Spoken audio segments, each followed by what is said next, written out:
The wind blew softly over the bustling streets of Omore city.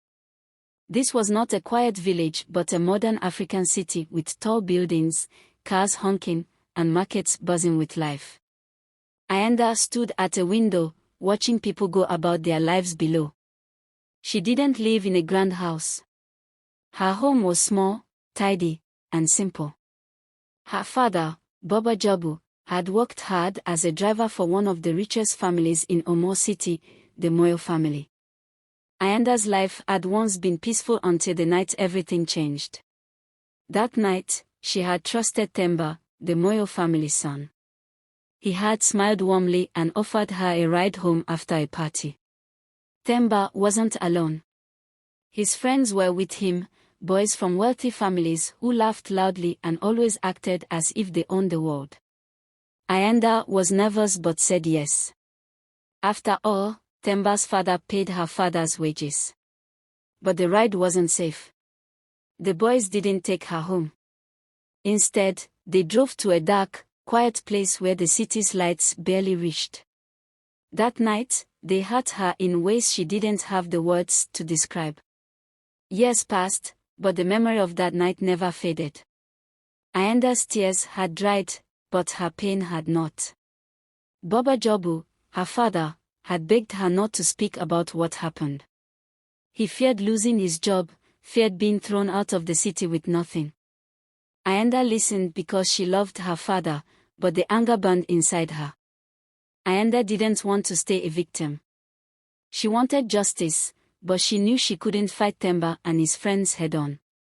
They were rich, powerful, and had everyone wrapped around their fingers. If she was going to get her revenge, she needed to be smart, patient, and very careful. So, she started planning. Ayanda spent many nights staring at the ceiling, unable to sleep. Her thoughts were heavy, filled with anger and pain. But slowly, her anger started turning into determination. She wouldn't let Themba and his friends win. They had ruined her life, but she was going to make sure they couldn't ruin anyone else's. The first thing Ayanda did was to learn about Themba and his friends. She spent hours reading about them on social media. Their lives were perfect, or so it seemed. Themba was now running his father's company, a large construction firm that built luxurious apartments. His best friend, Langa, owned a popular nightclub, and the others were all part of Omore city's wealthy elite. Ayanda decided to start with Themba. He was the leader of the group, the one who had smiled at her like a friend before betraying her. She needed to get close to him without him recognizing her. That was when Ayanda had an idea. She cut her hair short and dyed it a deep shade of red. She changed her style, wearing sleek clothes that made her look like she belonged in the world of the rich and powerful. With her new look, she applied for a job at Moyo Construction. Not just any job, but one in Themba's office. Ayanda had always been smart. Even though she came from a modest background, she had studied hard and earned a degree in business. When she walked into the company's shiny glass building, she felt a mix of fear and excitement. She was nervous during the interview, but she kept her composure. Themba wasn't there, just his assistants. They were impressed by her qualifications and hired her as a project coordinator. It wasn't a high-ranking job, but it was enough to give her access to everything she needed. Ayanda's heart raced the first day she saw Themba again. He walked into the office with the same confident swagger, wearing a tailored suit and an expensive watch. He didn't recognize her. To him, she was just another employee. That was perfect. Ayanda smiled politely when he greeted her, pretending to be just another worker eager to impress the boss. But deep inside, her plan was taking shape. She would gain his trust, learn his secrets, and slowly, carefully, tear his perfect life apart. As weeks turned into months, Ayanda became a quiet but efficient presence at Moyo Construction. She kept her head down, worked hard, and avoided drawing too much attention to herself. Themba rarely noticed her beyond an occasional nod or casual greeting. But Ayanda noticed everything about him. She learned that Themba liked to keep control of every detail in his company, but he was reckless when it came to his personal life. He often hosted lavish parties at his mansion, inviting other wealthy businessmen, politicians, and his childhood friends, including Longa and the rest of the group. Ayanda kept track of every detail, jotting down notes in a small black notebook she hid under her mattress. She watched and waited, carefully weaving herself into the fabric of the company. Then one day, she saw her chance. There was a major project coming up, a multi-million-dollar housing development that could make or break the company. Themba needed someone reliable to manage the smaller tasks while he handled the big deals. Ayanda volunteered.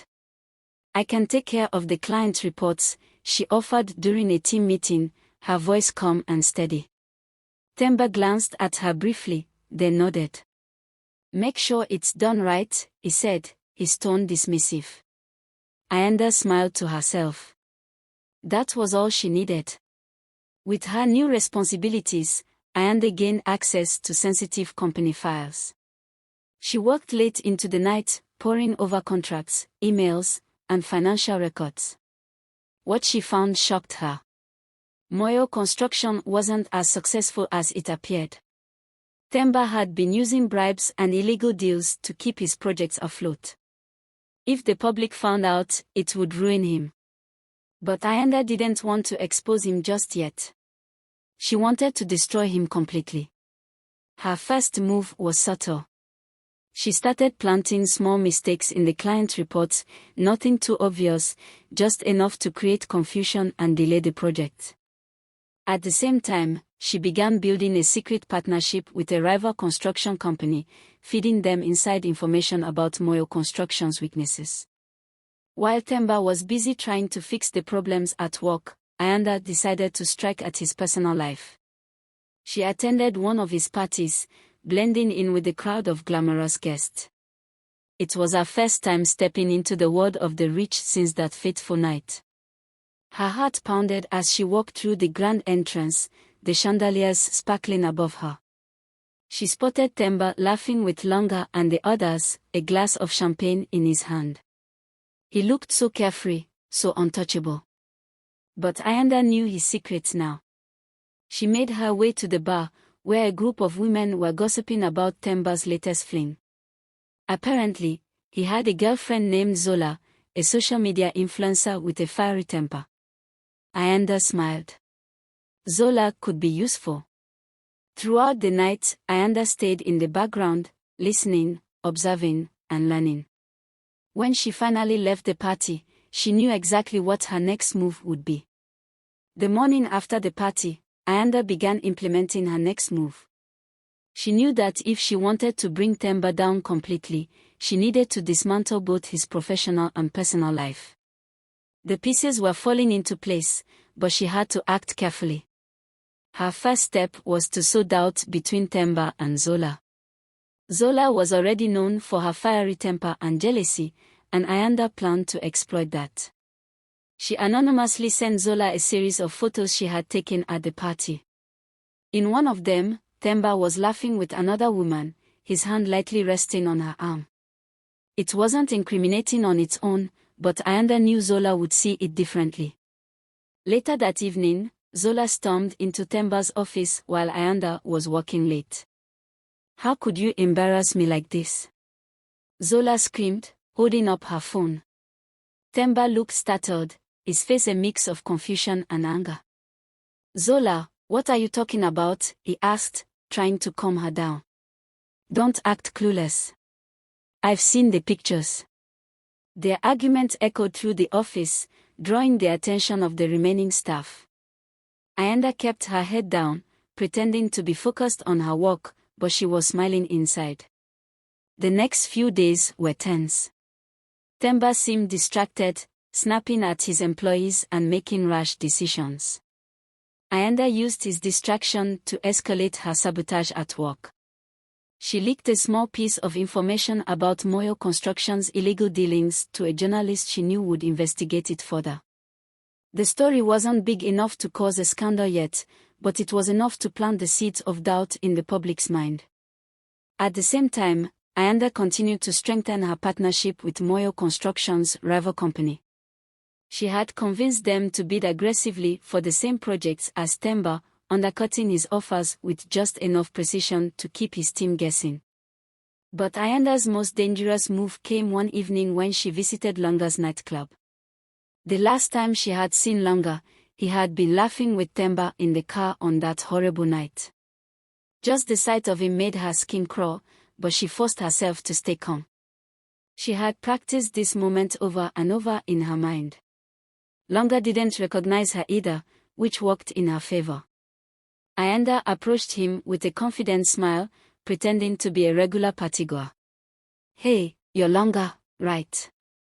I've heard about this place, it's amazing," she said, her tone light and friendly. Langa grinned, clearly flattered. "That's me. What's your name?" "Ayanda," she replied, giving him a fake last name. They talked for a while, and Ayanda pretended to be interested in his stories about running the club. She laughed at his jokes and even let him buy her a drink. But all the while, she was gathering information. Langa was boastful, revealing far more than he should have about his business dealings and his friendship with Themba. By the end of the night, Ayanda had what she needed.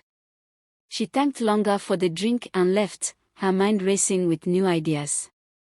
In the weeks that followed, Ayanda's plan unfolded with precision. Themba's once perfect life began to unravel, piece by piece.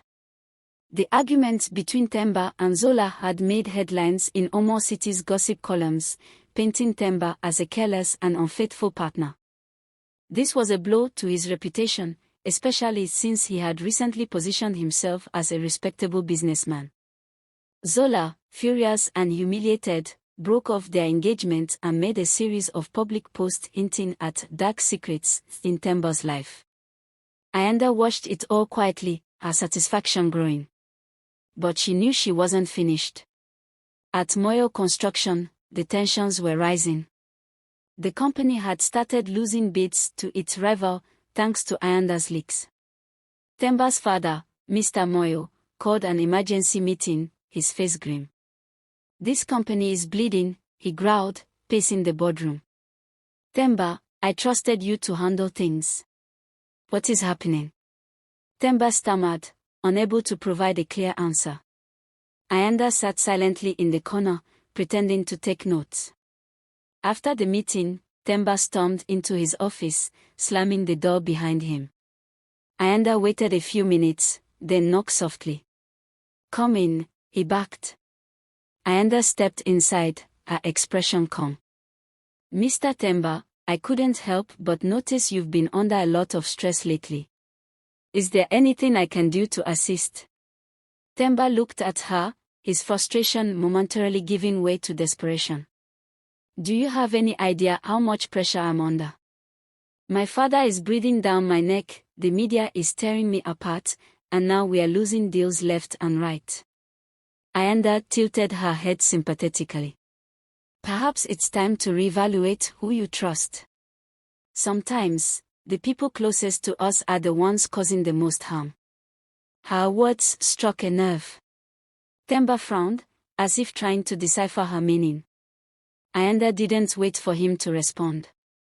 She left his office, planting the seeds of doubt in his mind. Meanwhile, Ayanda was preparing for her next move, targeting Langa directly. One evening, she returned to his nightclub, this time carrying a small device in her bag. It was a discreet voice recorder. Ayanda knew Langa's tendency to boast when he had been drinking, and she planned to use that against him. Langa greeted her warmly, clearly pleased to see her again. "Ayanda, you're back," he said, flashing his signature grin. "I was starting to think you forgot about me."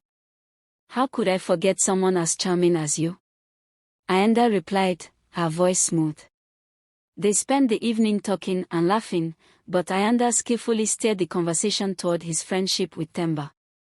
It didn't take long for Langa to start spilling details about their wild parties, their reckless behavior, and even hints about the night that had changed Ayanda's life. "You know, Themba and we've done things people wouldn't believe," Longa said, his words slurring slightly. Back in the day, we were unstoppable. Ayanda's hand tightened around her glass, but she forced herself to smile. Really? Like what? She asked, her tone casual. Longa leaned closer, lowering his voice. Let's just say, there are nights I can't forget, no matter how much I drink. Ayanda's heart pounded. She had what she needed. She excused herself shortly after, slipping out of the club with the recorder safely tucked in her bag. At home, she listened to the recording over and over, her emotions swinging between rage and triumph. Longa hadn't confessed outright, but his words were damning enough. The next day, Ayanda anonymously sent the recording to the journalist investigating Moyo construction. She knew it wouldn't take long for the pieces to fall into place. The days following Ayanda's anonymous tip were tense. Omore City was buzzing with rumors. The recording of Longa's drunken confession had ignited a firestorm, and it didn't take long for the journalist to piece together the connections. Ayanda knew it was only a matter of time before everything came crashing down. Moyo Construction's business deals were on hold as the media investigation gained momentum. The company's reputation was in shambles. Ayanda watched from the sidelines, her heart pounding with anticipation. They were getting close. But she wasn't satisfied yet. She knew Themba had one weakness left, his pride. His father, Mr. Moyo, had grown increasingly frustrated, but he had always protected his son, believing that his wealth and influence could shield him from the consequences. Ayanda needed to break that shield. Ayanda made a call to an old acquaintance, one she'd kept in contact with for years. His name was Tumi, a lawyer who had worked with her father before his death. Tumi owed Ayanda a favor. I need you to help me, Ayanda said when he picked up the phone. I want to make sure the Moyo family's empire crumbles completely. No escape for Themba. Tumi hesitated. Ayanda, you're talking about destroying a man's entire life. Are you sure this is what you want? I'm sure. You know what he did to me, to my father. Her voice was steady, unwavering. Tumi sighed. All right, I'll help you. But we have to move quickly. Once the investigation goes public, it could be too late. Ayanda gave him the details. The legal documents that could expose Themba's financial irregularities, the secret accounts, the shady deals, everything. She wasn't just going for the public scandal anymore. She was going to make sure they all paid. The day the investigation was published, the city shook. The headlines screamed, Moyo Construction linked to illegal deals and corruption. But the real shock came when another article was released a few hours later, showing a secret offshore bank account with Themba's name on it. Ayanda's plans had worked perfectly. The account contained millions of dollars, money siphoned from government contracts, hidden away for years. Mr. Moyo's influence couldn't protect his son anymore. The police arrived at Moyo Construction's offices that afternoon, with warrants in hand. Themba was arrested on charges of fraud, money laundering, and bribery. Longa's involvement in illegal dealings was exposed as well, along with the shocking truth about the wild nights Ayanda had overheard him bragging about. It was a whirlwind. The media, the law enforcement, the public, they all turned against them. Themba's life, the empire he had worked so hard to build, was now in ruins. But Ayanda wasn't finished.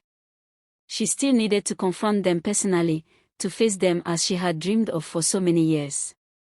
Ayanda's moment came one cold afternoon, weeks after the scandal had unfolded. She had requested a meeting with Mr. Moyo, who was now desperately trying to save whatever remained of the family's fortune.